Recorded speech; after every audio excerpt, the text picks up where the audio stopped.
Scott Baisley. You want me to spell it? Yep, if you can. Scottbailey. So, as terrible as this question might be to start off, how are you? How is Sully right now? Sullivan is doing fantastic. He was born 4 pounds 13 ounces, very tiny. We had our first doctor's appointment yesterday, and the pediatrician said he was a picture of perfect health. He said, your wife did an amazing job making him, and you are already doing an amazing job of raising him. So that was uplifting. Obviously, I'm still struggling emotionally.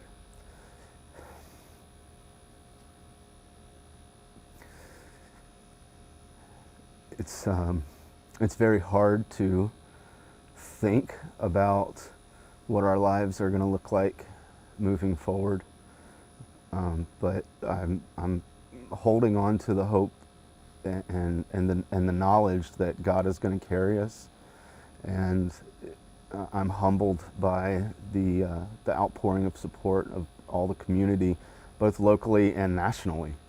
You know, we've got friends from all over the country, and even people that don't know us that are reaching out and offering to help.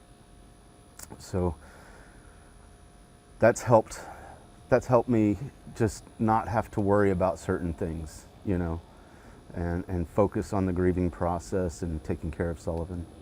Well, I'm glad to hear that at the very least, but I want to talk a little bit about who Claire is. Of course, you had the privilege and the honor of knowing her and being her husband, but for those who don't know her, how is she as a person? How is she as a teacher? Claire was a beautiful person inside and out. Sometimes that's a cliche thing to say, but just, you know, looking over our Facebook feeds, you know, that are all public, you can see hundreds of people that are commenting to her character, and her smile always lit up a room. When we met 4 years ago, I was in a very dark place. I've been divorced, and I have 2 children from my first marriage, and they had recently decided they didn't want to see me anymore. And I had pretty much given up on love, family. I told her when we met, I said, I'm not interested in getting married. Definitely don't want any kids. And she kept chipping away at my hard exterior and softened my heart. And 2 years after we met, we got married in February of 2020. So right before the pandemic hit. Before we got married, while we were engaged, we talked, and she said, you know, I really want to have a child. She said, my heart is children. You know, she's an elementary educator, and she'd been doing that for, I want to say 8 years, something like that. She said, I want my own child to raise. And I agreed, obviously. And I'm glad. I'm glad that she softened me. She taught me how to love again. She turned this house, I lived here before we met, and it was a bachelor pad, very much so. And very quickly, she turned it into a home. She was just amazing. And, you know, as far as being an educator, when I met her, she was a literacy coach for Knightsville Elementary School. And that truly was her passion, you know, night and day, weekends, you know. And I remember probably within the first month that we met, she invited me over to her house, and she said, I've got all this work to do, but, you know, you can come and sit and watch me work. And I ended up helping her put together workbooks for classes on reading. and we stayed up until 10 o'clock that night working on school stuff. I have a demanding job. I have never worked as hard as she focused and gave energy and time towards making sure that the children had everything they needed to be successful. And she was recently hired to be the new assistant principal at Spann. Had she started that job? Yeah, so she, that was one of her short-term goals for the last 4 years since I met her, was to become an assistant principal. And before the end of last school year, she said, I don't think I'm going to apply again because I don't think I'm going to get it. And I told her, I said, no, you need to. I said, you need to be persistent. And she did. And I remember her calling me and telling me that they had chosen her to be the new assistant principal at Spann Elementary. That was earlier this year, right before school let out. And she was so excited. Like I said, it was a short-term goal, but it was a very large goal for her. She's just so passionate about it, and she'd been an administrative intern the last 2 years for Dorchester. And so she was learning the ropes of how to be a principal and what it really meant and how different it was to be at that level versus being a face-to-face teacher. With all the things that have been going on, and then summer reading camp was something that she had orchestrated and administered. I'm not sure how they term it. They asked her to lead summer reading camp for Dorchester, and she had done it for 2 or 3 years. Normally they have about 100 students. This year they had 400 students. They attributed a lot of that to the struggles of trying to teach children virtually last year. She was overwhelmed. You know, she was pregnant in the summertime and responsible for over 400 children, 4 times as many as she expected. So again, she was working nights and weekends for months while being pregnant, while taking the necessary precautions to be safe.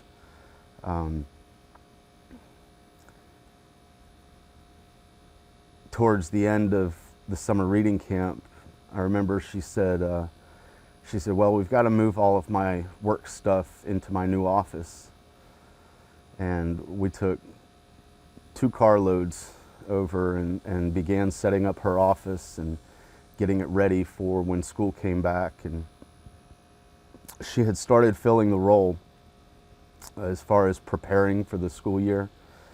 You know, a lot of people don't understand that the staff, the teachers, the administrators at these schools are working months, you know, some of them all summer in preparation for the next school year, and most of them at least the few weeks leading up. She was so excited. She was so excited to start as assistant principal. She had, because her passion was literacy, she had an entire bookshelf in that new office that was full of books. And I remember looking at them going, there's so many books here.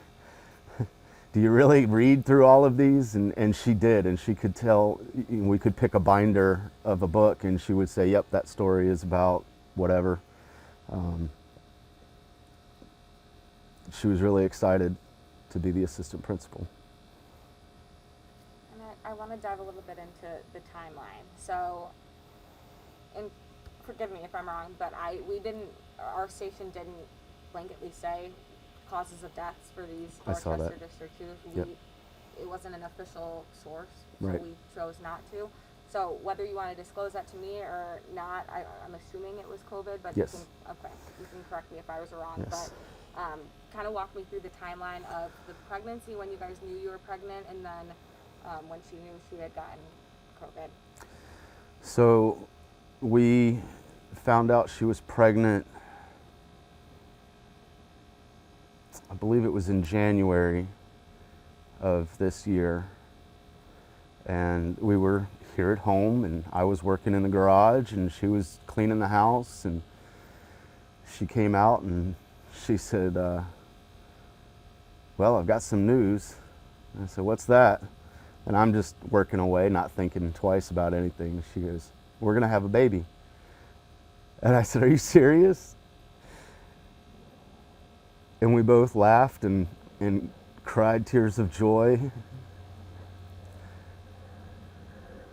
And that's when I found out that she had always wanted a child her whole life, you know, and I knew that she had wanted a child, but I didn't know the extent of her passion, you know, for having her own. And we immediately began preparing the house. And backing up a little bit, last summer when they told her that they would be starting off working from home, we converted a guest bedroom into an office so that she didn't have to sit at the dining table. And we had painted it gray and, you know, got furniture set up and everything like that. So then once we got closer to time for Sullivan to come, I'd say probably the last 4 or 5 months, we started moving all of that stuff out and setting up the nursery. I knew that boxes were coming in every day from Amazon, and I didn't pay much attention to it. You know, we had some big things come, you know, a glider and a crib and a dresser, and okay, I'll put that together. And we set up a bookshelf. He has his own bookshelf in there, of course. But the little stuff that came in, and you know, she'd put it away somewhere. I'm still opening drawers and closets and finding, oh, what is this for?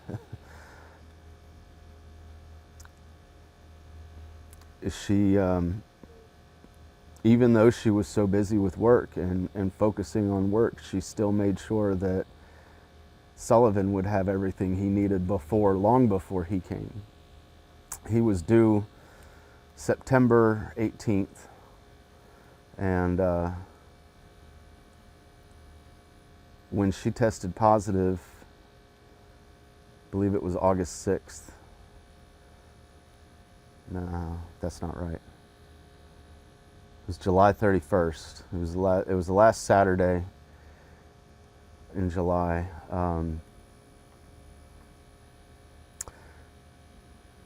We knew that she had been exposed. We knew where. I'm choosing not to share that information, but we knew that she had been exposed, and on Friday she came home and told me she wasn't feeling well, but being pregnant at 33 weeks, that's kind of normal to not feel well, especially when you're working full time. Got up Saturday morning and she's like, Scott, I'm really scared. I'm really concerned. I think I need to go get tested. I said, okay, let's go. And we went first thing in the morning to the urgent care, and they tested her and had us sit in the car and wait for our results. And they came out and told us that she was positive, and she just started crying.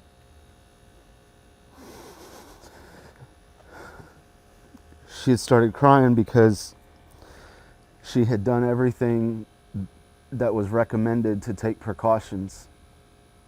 The one thing she didn't do was get a vaccine, because up until that point, even her OBs and national OB groups had said there's just not enough data to support whether or not the vaccine is safe. They just hadn't had enough people take it as a pregnant woman and then deliver a healthy baby to know if it was safe for the baby. So the doctors told us, here are resources, you can read about it and make your own decision, but we're not going to advise you for or against it. But she washed her hands all the time. She carried hand sanitizer everywhere we went. We both wore masks everywhere we went, and tried very hard to keep our household safe and protected.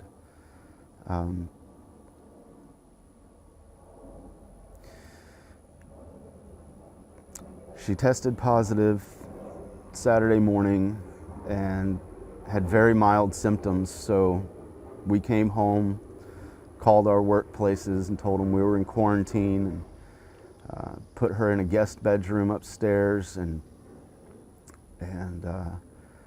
you know, I tended to her as best I could, bringing her soups and electrolytes and vitamins and Tylenol, you know, whatever we could do. I think I called her doctor every day asking, you know, for advice on how to take care of her, and she just kept getting worse every day. And then that first Wednesday, got up in the morning and she said she was having more difficulty breathing, and we tried to, you know, just rest, you know, take a hot shower, you know, the home remedies, or you know, what we could do here. Finally, about lunchtime, I told her, I said, I think we need to take you to the hospital. And so we went to the emergency room at Somerville, and unfortunately it took a very long time to be seen because there were so many people in the emergency room. But finally they said, okay, well, we believe you've got pneumonia. So that was scary. You know, now you've got COVID and you've got pneumonia, which is brought on by the COVID. They said, we're going to prescribe a azithromycin, you know, Z-Pak antibiotic, and go home and just keep resting, take your medicine. Friday morning, she woke up and was significantly worse, having trouble breathing. We'd been monitoring her oxygen levels with the pulse oximeter, and she had been staying in the mid-90s, and Friday she had started to drop into the low 90s.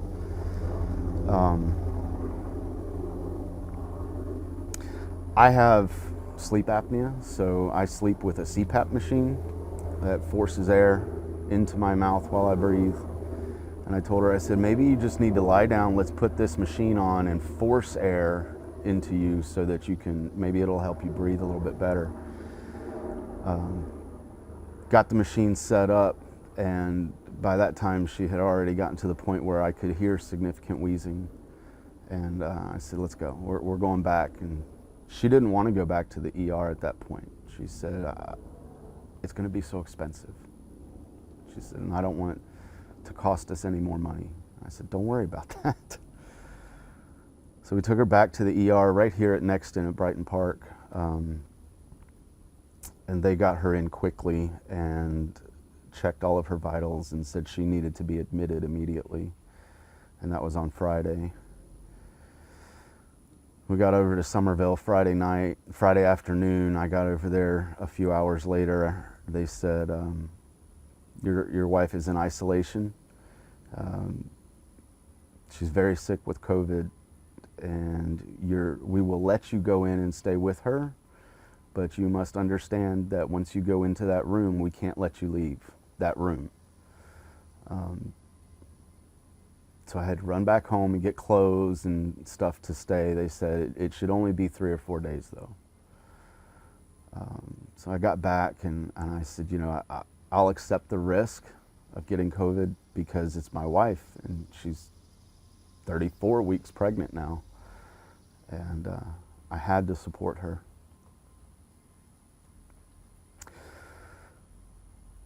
Then on Saturday, she continued to go downhill, and Saturday evening, the nurse came in with the doctor and they said, we need to talk to you about C-section. We feel very strongly that the baby needs to come out so that your body can focus on healing itself. Because she was pregnant, her body was focused on protecting the baby. She didn't want to hear that because she had a plan. We wanted to have him full term, naturally. The nurse took me outside of the room and looked at me and said, "Scott,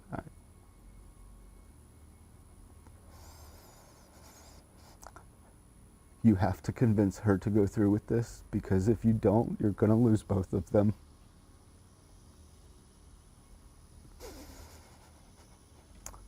So I went back in and I told her that we were going to do this and it was going to make things better.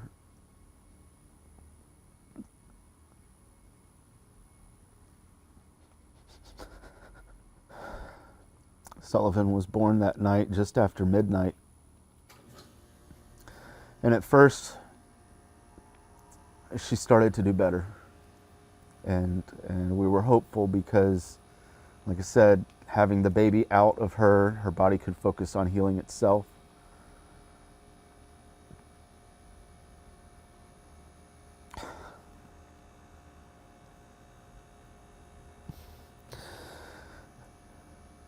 They told me that if I wanted to see Sullivan, that he would be in the NICU, but because I had been so close to her for 24 hours and the week prior, that I most likely had COVID, and I would have to go get a negative test before they would let me into the NICU. So Sunday morning, I found the only place in town that I could get a rapid test in Mount Pleasant. And I went over there and I tested positive, which wasn't really a surprise. But it was really scary because my own health conditions put me at a high risk. And so that was another reason Claire was so careful, because she knew that if she brought COVID home into our house, that it was very likely, we fully expected that I would be in the ICU on a ventilator. So that was very scary. And as it turns out, I had no symptoms, not one. I went and got another test just to be sure, and I tested negative. I went and asked the nurses, I said, "Look, I've got a positive and a negative, and I don't want to put anyone, especially my own son, at risk, so what do you suggest?" They said, "You need to stay home for 10 days. So I couldn't see him. They had taken her into the ICU on Sunday, but like I said, she started doing better, so they had moved her out of the ICU. And then Monday, they called, and the hospital called me and said, he said, "Your wife is going downhill very fast. She's not tolerating the procedures that we've prescribed. The medicines that we're giving her is not helping." He said, "I had a very frank conversation with her, and she was adamant that she did not want to go on a ventilator." He said, "But Scott, if she doesn't go on a ventilator, she's going to die. If she does go on a ventilator, she has about a 10% chance of survival."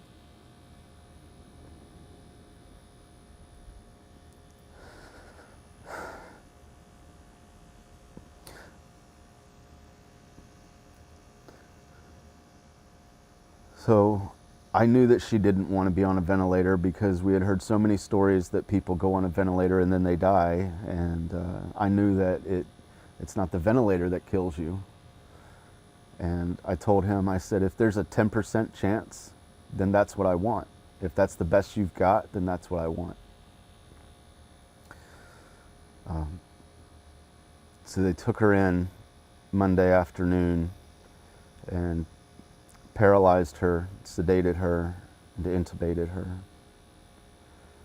That would have been the 9th.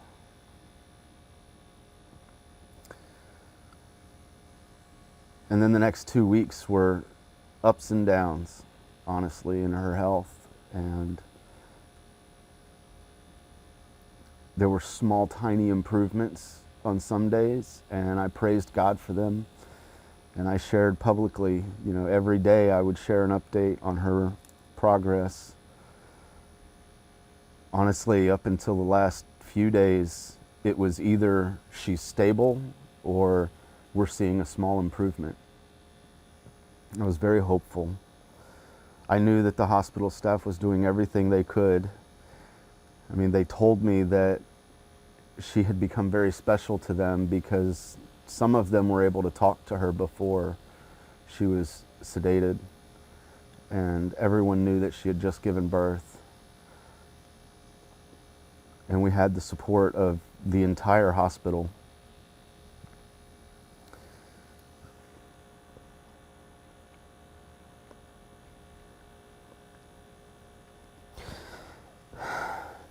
And then on Saturday, this past Saturday, in the morning, she appeared to be stable. And have you ever heard of a push present? I don't think so, no.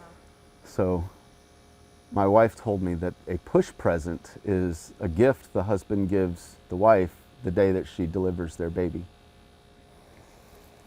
And she loved jewelry. What woman doesn't? And so I had ordered her a ring that would match her wedding band, which were both custom designed. And it would have diamonds, just like her wedding band, wrapped around. And the plan was sapphires for Sullivan's birthstone. Well, when he came early, I called and asked if there was, I said, I know this is, it's been on order for months. I said, I know it's kind of late, but is there any way you can change this? He was just born last night. And they quickly agreed and got the birthstone changed to peridot. So on Saturday, since she appeared to be stable that morning, I drove over to Mount Pleasant to pick up the ring. And shortly after I walked into the jewelry store, the doctor called me. He said, Scott, you need to get here immediately. She's failing. He said her oxygen had dropped into the low 60s. He said, we've tried everything we can, and I'm really concerned that her heart is about to give up.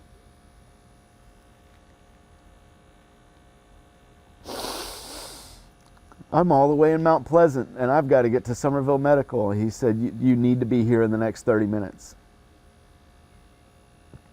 I got there as fast as I could.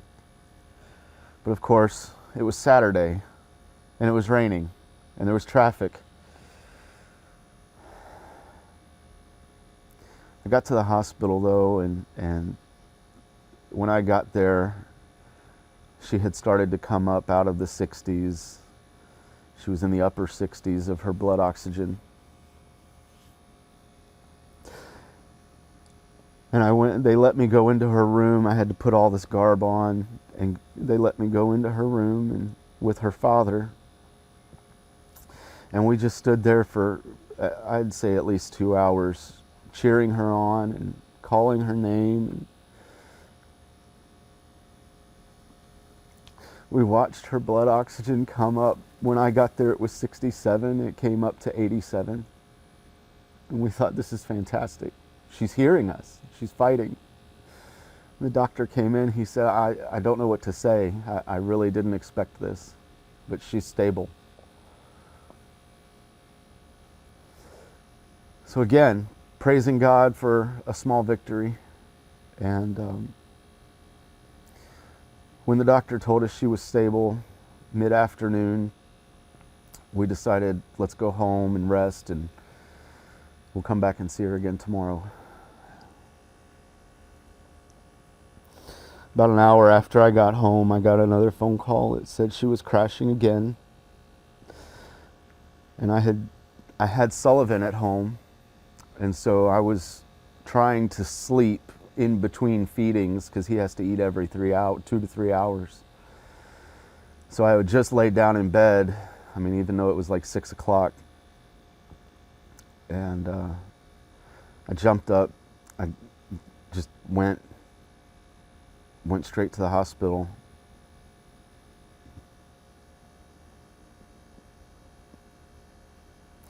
And I watched my wife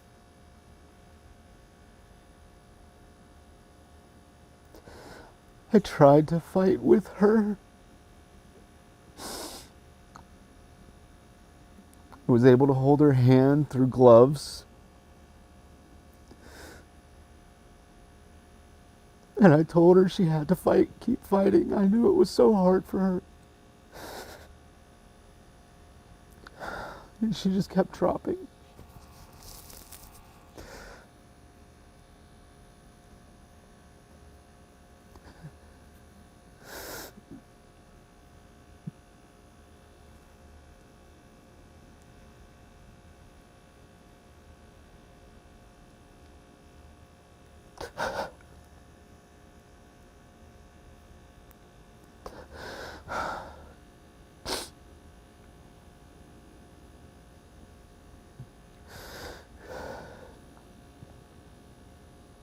Then right about 11 o'clock, her heart stopped.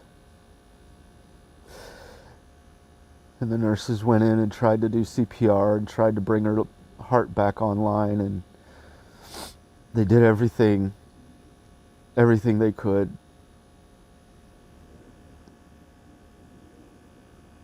But it was too late.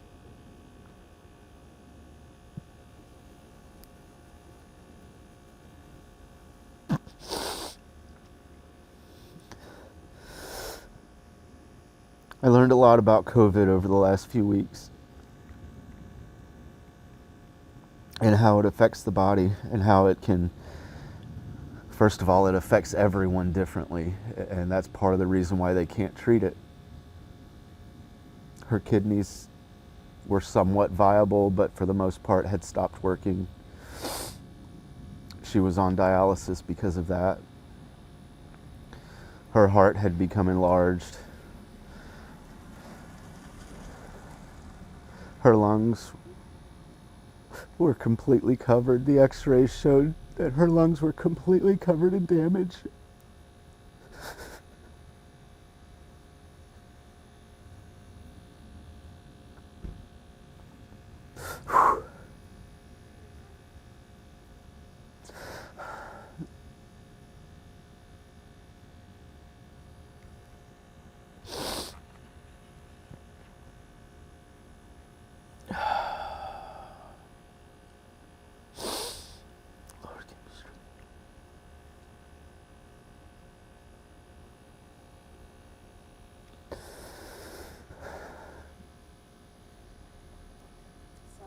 Thank you for diving into that very, very well. So, looking now, because I'm sure you're aware of the MUSC study that has come out. I believe it came out August 6th, talking about pregnant women and getting the vaccine. And I'm sure you know this. I don't need to dive in specifically too much about what it is, but basically encouraging pregnant women to get the vaccine. It came out August 6th. By that time, A week after she got sick. A week after she had gotten sick. I mean, when you see something like that come out, and given the timing of this all, I mean, how did you respond? How did you react? We were able to still talk at that time, and we did see that, and the CDC came out and suggested that pregnant women should get vaccinated, and our response was very much the same. It's just a little bit too late for us. But I know that Claire would say now she would have gotten it. You know, we were both very much data-driven people. And I still am. And if there was good research that showed it was safe, we would have gotten it. I myself didn't get it.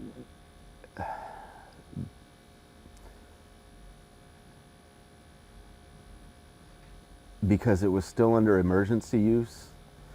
And honestly, I didn't understand that well enough. I didn't understand the implications well enough.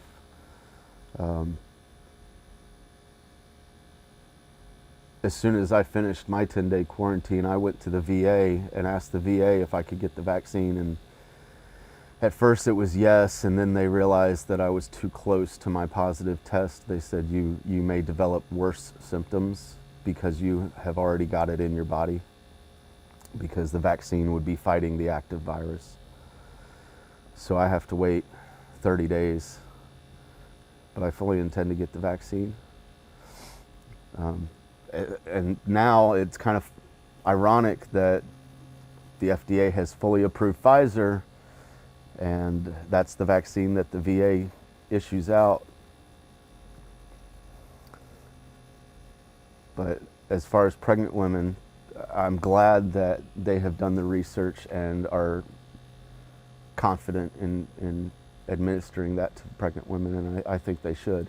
I think pregnant women should definitely get it. I think they need to understand how high risk they are, because like I said, their bodies are focused naturally on protecting the child and not so much on protecting themselves. So kind of looking at the timeline in the grand scheme of things, I mean, yesterday I believe it officially got FDA approved. Right. Weeks ago, not even weeks, MUSC comes out with this study. Of course, this is all happening when your world is being changed, flipped upside down, essentially. Do you hold any sort of anger or spite towards maybe who knows who, but just looking at the timing of this all, things could have been drastically different if timelines were shifted Absolutely. a few weeks. Absolutely. You can quote me on this. Timelines can only be shifted in the Marvel universe.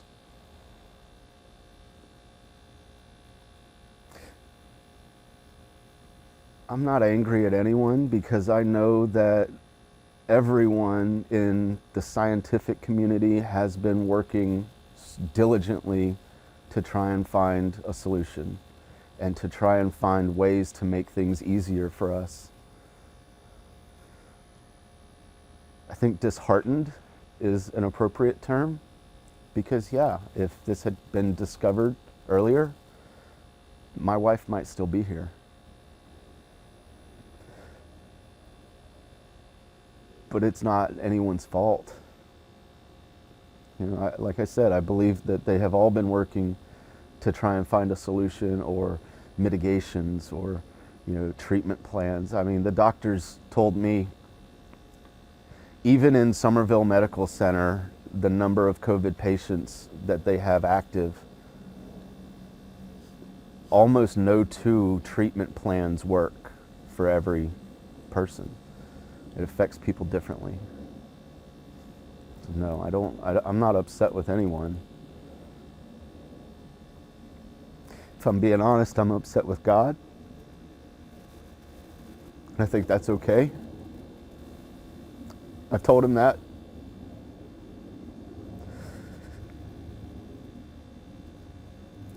But I also believe that there's a reason for everything, and being able to do things like this, have these interviews with the media and raise some awareness and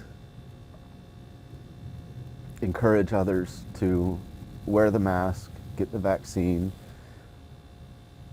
do what you need to do to protect yourselves. That's what's important.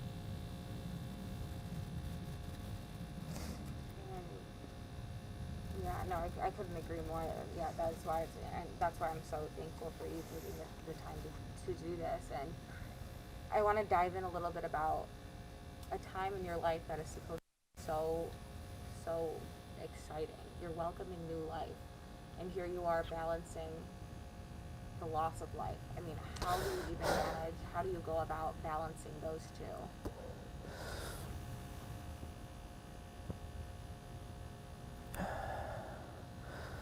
This is another way that God has prepared me. I was in the Army for 5 years. Did 2 tours in Iraq and internalized a lot of the things that the Army taught me about placing the mission first. Sullivan is my mission now. Claire told me right after he was born and they were taking her to ICU, she said, "Please take care of our son." And I promised her that I would. And we had talked even before she got sick about if anything ever happened to either one of us, that the other one had to focus on taking care of the child.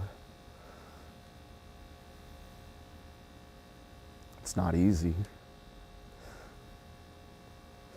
It's hard being in this house and looking around. Like I told you earlier, she turned a bachelor pad into a true home and a welcoming home. I wish I could bring you in and show you around.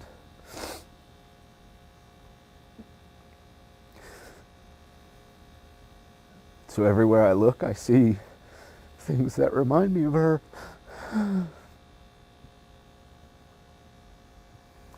And every time I look at Sullivan, I'm reminded of her.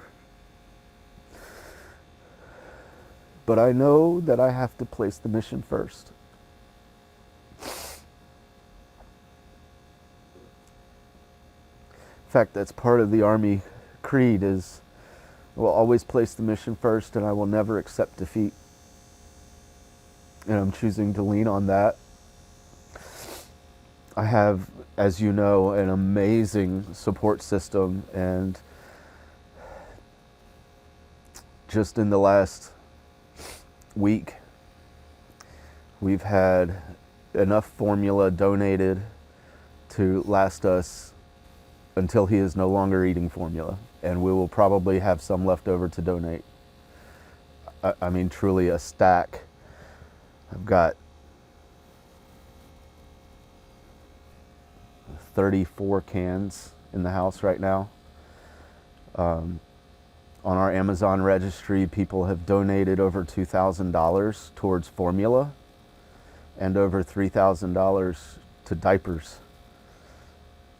Because everyone keeps asking me, what do you need? I'm like, I don't know. Claire bought everything that I think we needed. You know, we just need consumables at this point. And newborn babies, they eat, sleep, and poop. So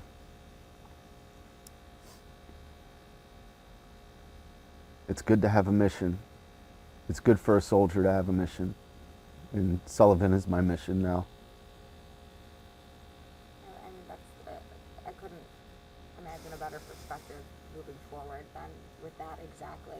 Now, I know we want to get, of course, the message out about the vaccine and everything, but is there anything I can do to say, do you need anything? I mean, if you're set on diapers, you're set on formula, is there a link I can provide people? Is there anything that I can say to have people push and give you even more support? Yeah. Philip Wilson set up a meal train, or Take Them a Meal, I think it is. Yeah. And inside of that website sign-up page is a link to our Amazon registry. Obviously, people are donating left and right, you know, and I mean, I even had an old college friend that I haven't spoken to in 20 years has hired a housekeeper, and they've published on their Facebooks. Multiple people now have shared it that if people want to contribute and donate towards the housekeeping, so that I have somebody to come in and help me keep things clean. It's just amazing. You know, we have a small cul-de-sac here, but we're all a tight-knit family. And when we were on lockdown last year, we would have socially distanced cul-de-sac gatherings. They've all worked it out to take care of the lawn. They said, you don't have to worry about mowing the lawn or anything. our service, we both have Jeeps that were bought at Hoover in Somerville, and our service advisors have reached out and said if we need anything done with our vehicles to let them know.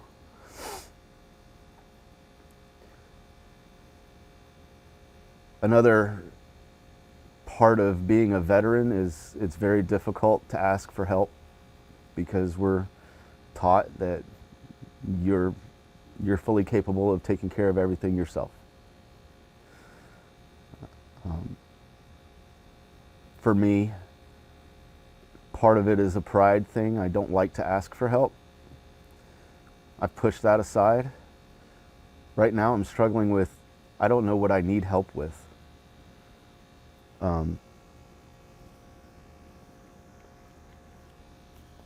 I don't know. We've got meals set for the next month or two. Like I said, housekeeping. I've got clothes for Sullivan. I've got, a full nursery of everything that we could imagine. Even people have asked, well, what about a bottle warmer? I'm like, yep, got that. What about a baby carrier? Yep, got that. I want people to keep her memory alive. And you can use that link if anyone wants to make donations. I know another friend has talked about setting up a GoFundMe. Speaking from a practical perspective, I fully expect her hospital bills to be outrageous. But I haven't seen anything yet. Obviously it's kind of soon for that. I'm scared about that. I am. In terms of keeping her memory alive, is it safe to say encouraging people to get the vaccine? Absolutely. Is it good to do that? Absolutely. I made a post last week while she was still with us.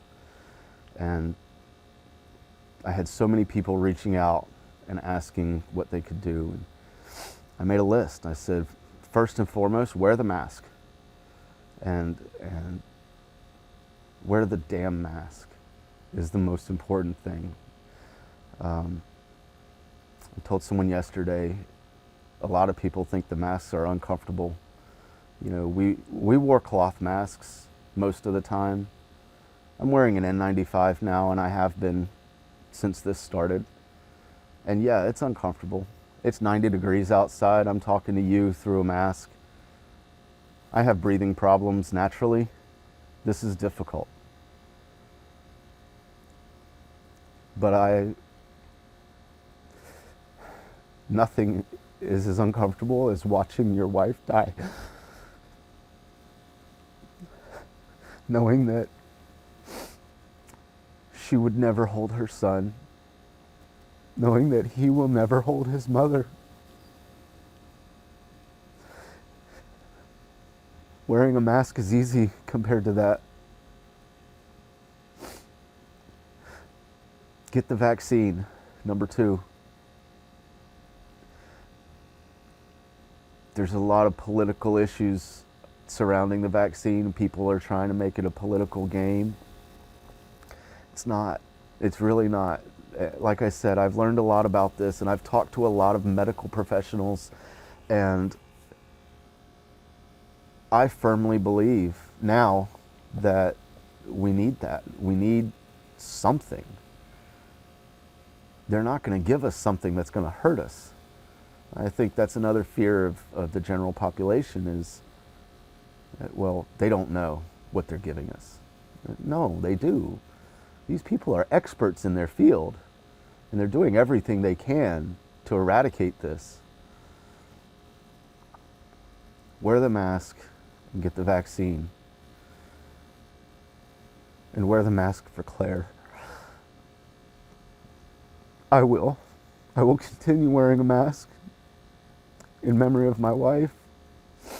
She always wore a mask, and I know some people will say, well, if she always wore a mask, how did she get sick? Well, because we don't fully understand COVID. We don't know how it works, but we know that this helps. It's not foolproof, but it helps. It's like when I was in the Army and we had to do chemical weapons training, and we'd have to wear a mask to protect ourselves from the chemical weapons, the chemical weapons. We would go into a room and we would have this mask on so that we could breathe without breathing in the hot gases. After you take that mask off, that gas is still there. It's still on your skin. It burns, but this helps.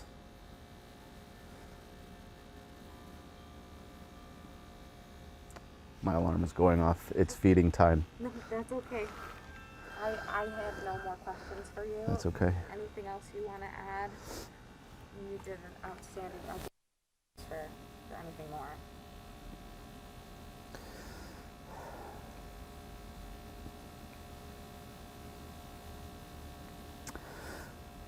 Like I said, I just want her to be remembered for a beautiful woman.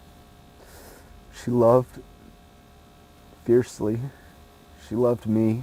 She loved our families. She loved the students that she worked with. She loved the staff that she worked with. I couldn't have asked for a better wife.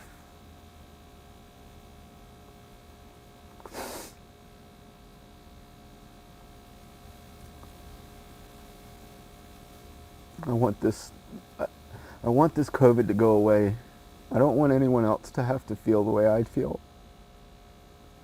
I know it's going to be a long time, and I know there's a lot of other people out there that are struggling with this too. I want those people to know that we can stand together.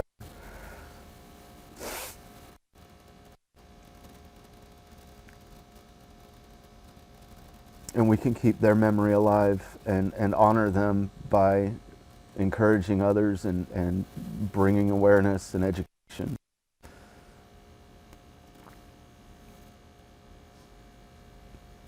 That's what she was all about, was education. Be informed, be smart. Is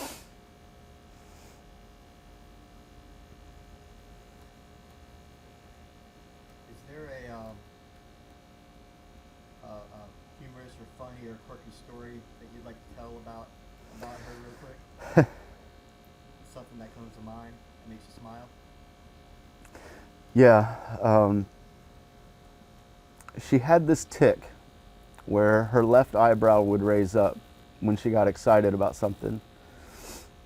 And I always told her she couldn't lie to me, because I could see that eyebrow go up and I'd know that something was different. There was something that she wasn't telling me. And she couldn't control it.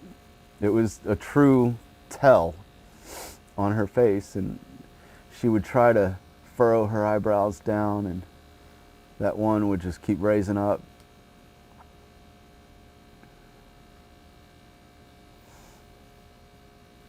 I've already seen my son doing similar tics. Not necessarily the eyebrow, but Little reminders. yeah.